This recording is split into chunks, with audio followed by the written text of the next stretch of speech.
Hello students, welcome to Jama Interstudy. My name is Mohammad Zainab. Today's video I will discuss about general awareness 50 MCQs and I will discuss 50 MCQs that is very important for your exam perspective. You know that your exams will be held on 10th May.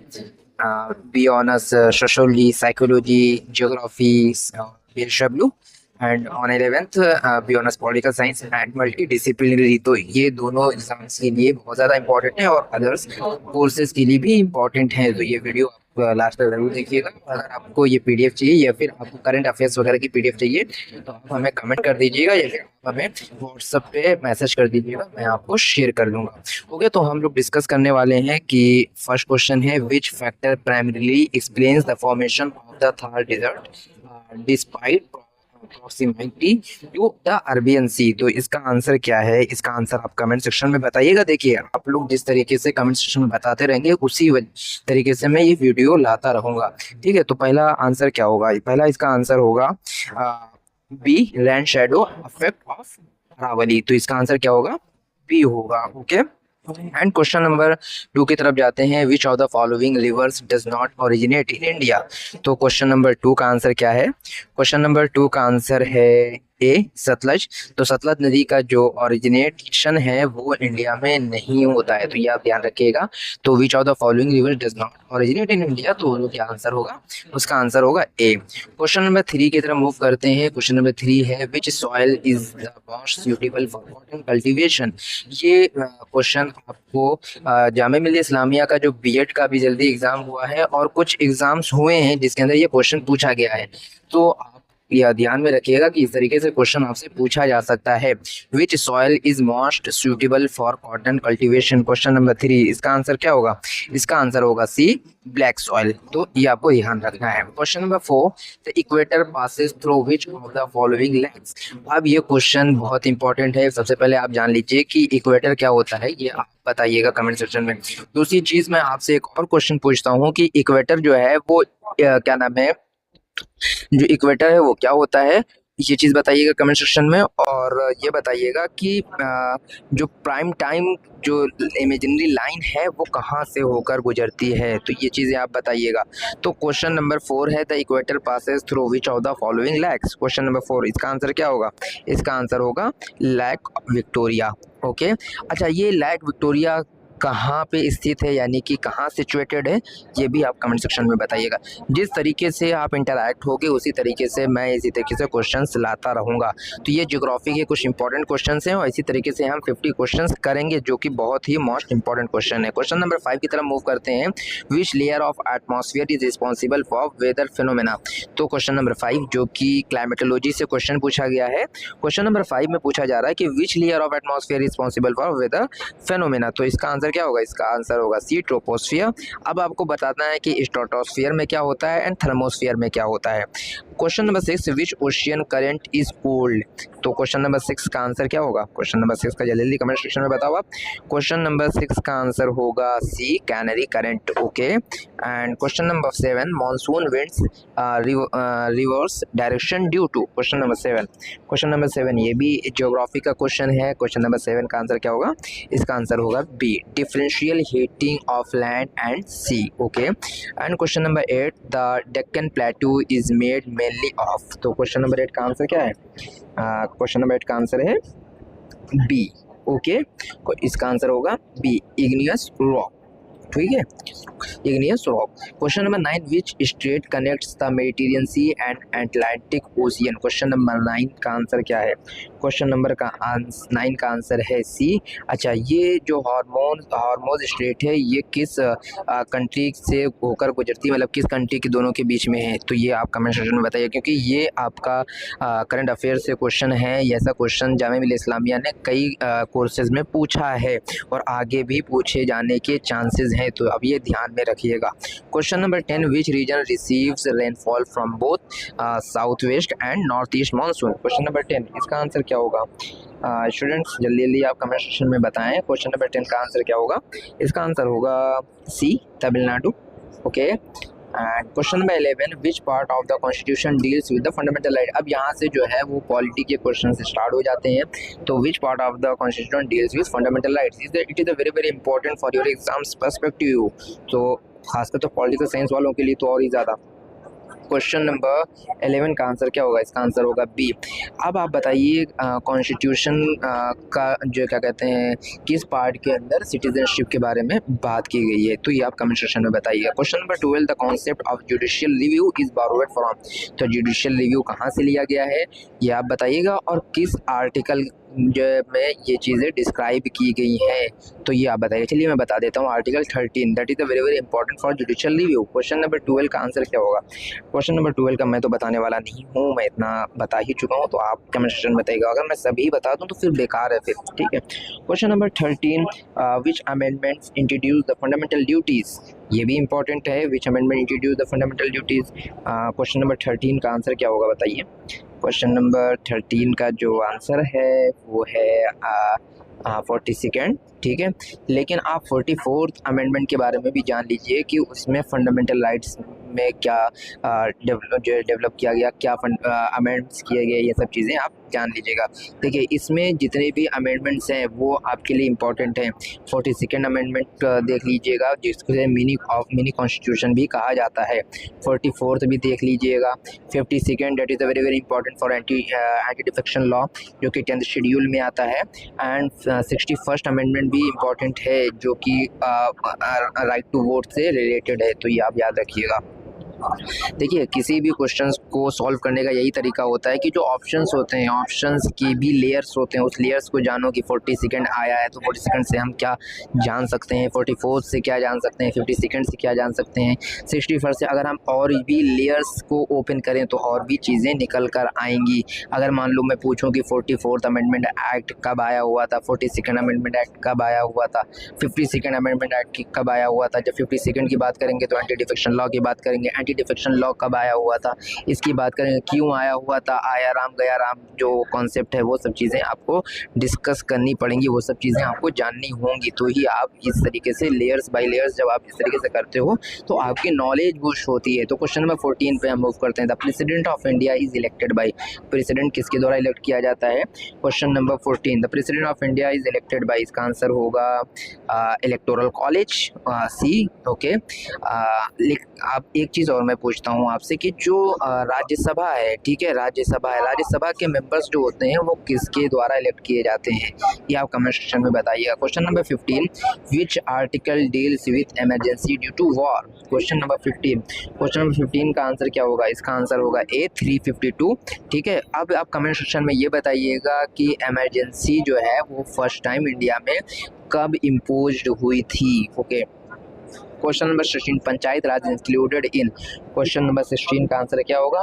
जो पंचायती राज है वो DPSP में included है। अब ये बताइएगा किस amendment act के द्वारा और कब ये पंचायती राज सिस्टम लाया गया था, किस अमेंडमेंट एक्ट के द्वारा इसको इंट्रोड्यूस किया गया था। Question number 16। Question number 17, money bill can be introduced only. Question number 17 का आंसर क्या होगा? इसका आंसर होगा बी। अब एक चीज़ और आप कमेंट सेक्शन में बताइएगा कि अगर मनी बिल इंट्रोड्यूस किया जाता है लोकसभा के अंदर एंड देन फिर राज्यसभा में जाता है और राज्यसभा को कितनी टाइम लिमिट दिया गया है कि उस टाइम लिमिट के अंदर लोकसभा को जवाब दे, तो वो टाइम लिमिट कितनी है? तो क्वेश्चन नंबर 17 का ये आप कमेंट सेक्शन में बताइएगा। Question number 18, the basic structure doctrine was evolved in. Question number 18 का आंसर क्या होगा? एक चीज़ मैं और बता दूं, अगर आप कहें तो मैं इसको लाइव भी कर सकता हूं, अगर आप लोग कहें तो मैं रोज़ लाइव आकर इस तरीके से 50 क्वेश्चन डिस्कस करूंगा, और अगर जिस तरीके से मेरे पास कमेंट्स आएंगे उसी बेसिस पे मैं आगे वीडियोस भी लाने वाला हूं। तो क्वेश्चन नंबर 18 का आंसर क्या होगा? 18 का, the basic structure doctrine was evolved in. तो इसका आंसर क्या होगा? केशवानंद भारती केस। अब मिनर्वा मिल्स की जो केस क्या है?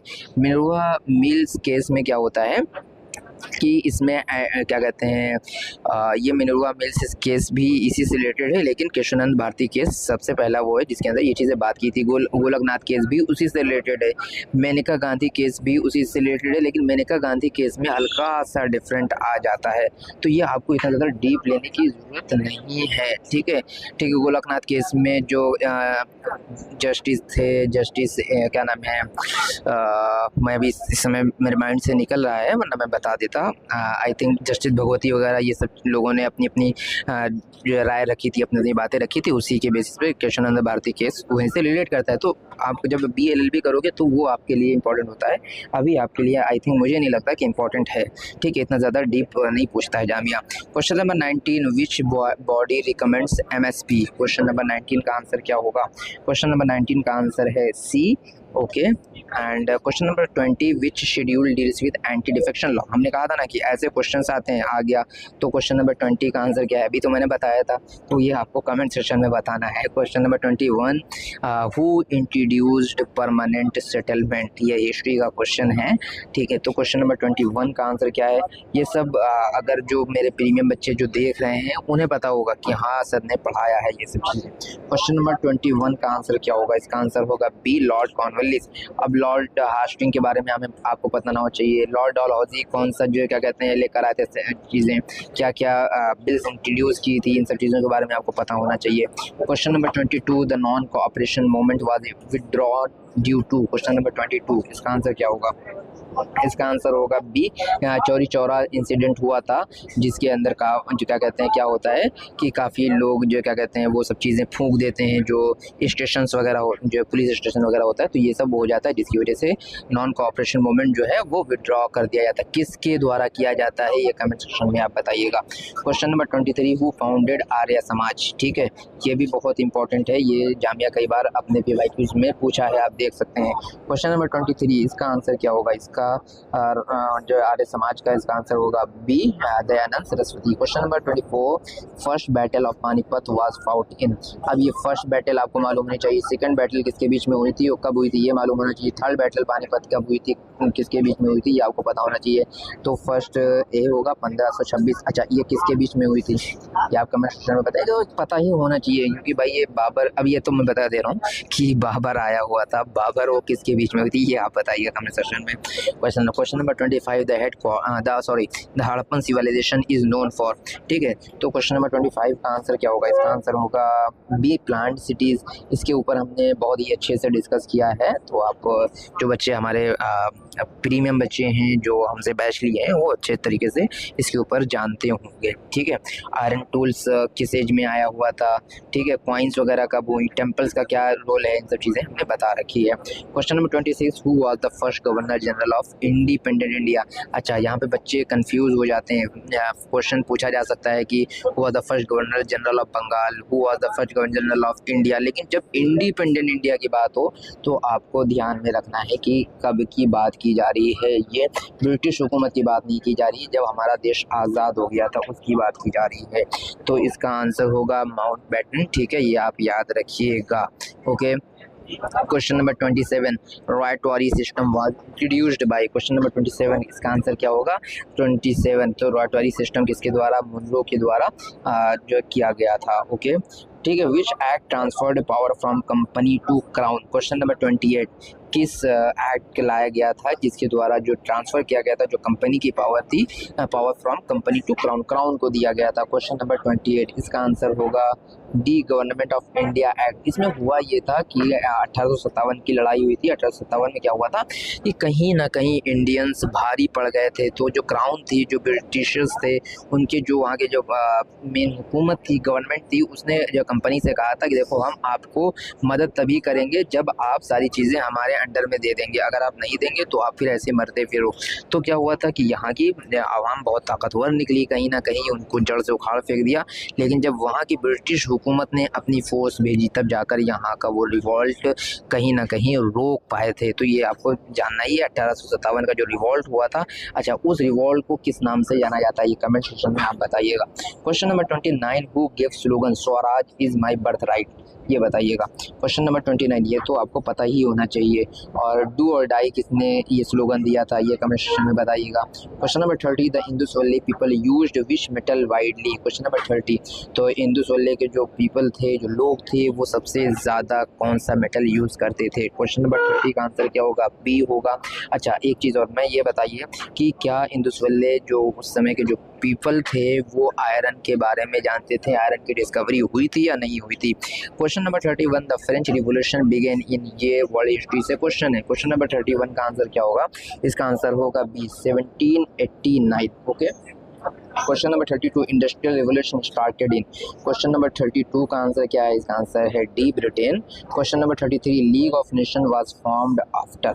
तो ये क्वेश्चन नंबर 33 का आंसर क्या है, इसका आंसर है ए। अच्छा, वर्ल्ड वॉर 2 के बाद कौन सा, मतलब इंटरनेशनल जो कमेटी है, इंटरनेशनल जो वो है, वो कौन सा जो हुआ था, आप बताइए कमेंट सेक्शन में। उसका नाम मैं बताना नहीं चाह रहा, वरना जान जाएंगे आप। तो ये बस एक कहीं ना कहीं ऐसे ही बता रहा हूँ कि लीग ऑफ नेशंस के बिना पे, जैसे लीग ऑफ नेशंस लाया गया था ताकि लोगों के अंदर पीस पैदा हो, पीस लाया जा सके कंट्रीज़ के बीच में, तो वर्ल्ड वॉर फर्स्ट के बाद लाया गया था। लेकिन वो जब फेल हुआ लीग ऑफ नेशन, तो वर्ल्ड वॉर 2 हो गया। वर्ल्ड वॉर 2 के बाद कौन सा ऐसा जो वो बना था, ठीक है, आप बताइएगा। Question number 34, the Bolshevik revolution took place in. Question number 34, इसका आंसर क्या होगा, इसका आंसर होगा B 1917। Question number 35, treaty of Versailles ended. Question number 35 का आंसर क्या होगा, इसका आंसर होगा C world war first. Okay. Question number 36, GDP measures. तो क्वेश्चन नंबर 36 इसका आंसर क्या होगा, ये इकोनॉमिक्स क्वेश्चन है। क्वेश्चन नंबर 36 का आंसर होगा बी टोटल प्रोडक्शन से जीडीपी मेजर्स की जाती है। Question number 37, inflation means. Inflation का मतलब क्या होता है, इन्फ्लेशन का मतलब होता है राइज इन प्राइस। अब आप बताइएगा स्टैगफ्लेशन क्या होता है, ठीक है। स्टैगफ्लेशन के बारे में आप बताइएगा, मैंने पूरा लिखा नहीं है तो याद रखिएगा, ATION। ओके। स्टैगफ्लेशन का मतलब क्या होता है और डिफ्लेशन क्या होता है, ये भी आप कमेंट सेक्शन में बताइएगा। Question number 38, which sector produce raw materials. Question number 38, इसका आंसर होगा ए। अब सेकेंडरी क्या होता है, टर्शियरी क्या होता है, क्वाटरनरी क्या होता है, ये सब चीज़ें आपको पता होनी चाहिए, जो कि एग्जाम पर्सपेक्टिव से इम्पॉर्टेंट हो जाता है। Question number 39, RBI controls. तो क्वेश्चन नंबर 39, इसका आंसर क्या होगा, इसका आंसर होगा बी मॉनेटरी पॉलिसी। इसके अंदर क्या होता है, कुछ रूल्स होते हैं, उस रूल्स के अकॉर्डिंग RBI सारे बैंकों को कंट्रोल करती है। तो ये आपको पता होना चाहिए। इकोनॉमिक्स का क्वेश्चन है जो जनरल चीज़ों में आती हैं, जनरल क्वेश्चंस में, जनरल अवेयरनेस में आ जाता है। Question number 40, green revolution is related to. Question number 40 का आंसर क्या होगा, ग्रीन रिवोल्यूशन किससे रिलेटेड है। ग्रीन रिवोल्यूशन, अब जाहिर सी बात है बी एग्रीकल्चर। अब इंडस्ट्री के लिए कौन सा रिवोल्यूशन आया था, सर्विसेज के लिए कौन सा रिवोल्यूशन आया था, ट्रेड के लिए कौन सा रिवोल्यूशन आया था, and white revolution is related to. तो ये आपको कमेंट सेक्शन में बताना है। Question number 41, which gas is most responsible for global warming. Question number 41 का आंसर क्या होगा, इसका आंसर होगा CO2। ओके। एंड अच्छा, ग्लोबल वार्मिंग के लिए बहुत सी समिट्स हुई हैं, जैसे COP3, तो 2 या 3, तो ये सब हुई हैं। तो इसके बारे में आपको कमेंट बताएं कि कहाँ समिट हुई थी। ये हमने पहली वीडियो करा रखा है, अगर आपने देखा होगा तो वो आपको पता होगा। तो which country has the largest population. Question number 42, ये रिसेंट ट्रेंड में आया है। तो क्वेश्चन नंबर 42 का आंसर क्या होगा, ये आप लोग देख लीजिएगा, क्योंकि ये आई थिंक इंडिया ही है, ठीक है, इंडिया ही है। Question number 42। Question number 43, which continent has no permanent population. Question number 43 का आंसर क्या होगा, इसका आंसर होगा बी अंटार्कटिका के अंदर कोई परमानेंट पॉपुलेशन नहीं है। Question number 44, what is fiscal deficit. ये भी क्वेश्चन जामिया पूछ चुका है कई बार। तो क्वेश्चन नंबर 44 का आंसर क्या है, इसका आंसर होगा C gap between revenue and expenditure. Okay. And question number 45, which institution conducts census in India. ये इंपॉर्टेंट हो जाता है आपके लिए। और अभी कहीं ना कहीं डिजिटल सेंसस हो रहा है और मोदी गवर्नमेंट लेकर आई है, तो इसके लिए आपको जानना बेहद ज़रूरी होता है। क्वेश्चन नंबर 45 का आंसर क्या होगा, इसका आंसर होगा C registrar general of India. Question number 46, which Indian state has highest population density. Question number 46, इसका आंसर क्या होगा, which Indian state has highest population density की बात हो रही है, तो इसका आंसर होगा Bihar A. Okay. Question number 47, WTO deals with. Question number 47 का आंसर क्या होगा? इसका आंसर होगा B, trade. Okay. And question number 48, which sector contributes most of India's GDP। Question number 48 का आंसर क्या होगा? इसका आंसर होगा सर्विसेज। जो सर्विसेज इंडस्ट्री है वो GDP में बहुत ज़्यादा इंगेज होती है, बहुत ज़्यादा कंट्रीब्यूट्स करती है। Question number 49, human development index includes.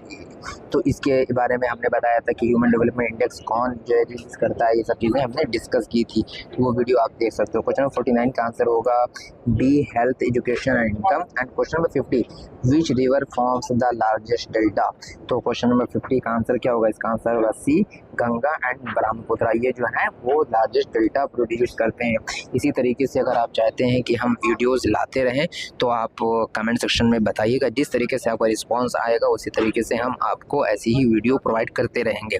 तो मिलते हैं नेक्स्ट वीडियो में। Thank you for watching this video.